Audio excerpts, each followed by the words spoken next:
On September 11th, 2001, I was in Manhattan when I learned a plane had hit the first tower. As I raced to my unit's National Guard armory and got into my uniform, the chaos in New York City continued.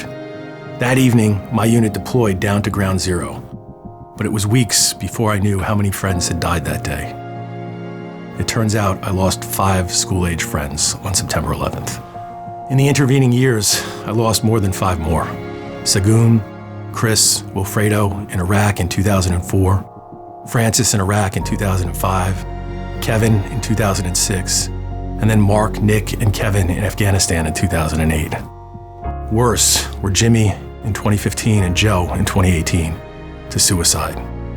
These are the names that come to my mind, but there are more. I'm John Burns.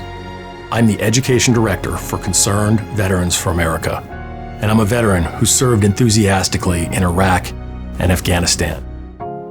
It took me a long time to realize it, but there is something wrong with America's foreign policy.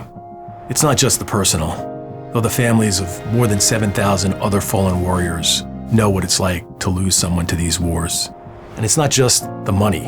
Although we've spent $1 trillion in Afghanistan alone and $6.4 trillion on the greater global war on terror. And that doesn't include the billions that we spend elsewhere annually on foreign aid. Imagine what we could have done at home with those $6 or $7 trillion. The problem is also what we're doing and who we do it with. Supporting tyranny, especially in the Mideast, and creating new enemies, even as we continue to risk Americans to hunt past and current enemies.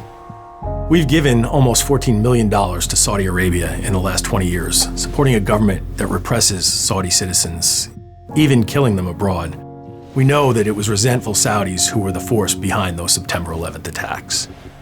In that same period, we've given nearly $100 billion to China. $100 billion to a country that we continue to call our most pressing national security threat, to the country with the world's second largest economy, and to the sponsor of the greatest human rights disasters today. Our allies, too, present an issue. While NATO and similar Cold War alliances were critical back then, they now expose us to risk of war on behalf of treaty allies who allow the US military to subsidize their defense while they spend their own tax monies on domestic priorities. And while American culture has often had enormous and positive influences around the world, historically, the aggressive actions of our government have often alienated billions of citizens of nations from Latin America to Africa to the Mideast and beyond. Finally, back home, not only do we reckon with the grieving of our fallen, but we have thousands of Americans who bear the visible scars of war, and potentially hundreds of thousands bearing the hidden wounds, mental, spiritual, and emotional. My friends Jimmy and Joe are among the more than 30,000 veterans and active duty members who served in recent wars who've taken their own lives. Our nation will pay an ongoing price in coping with these wounds for decades. Tell me again that there's not something wrong with America's foreign policy.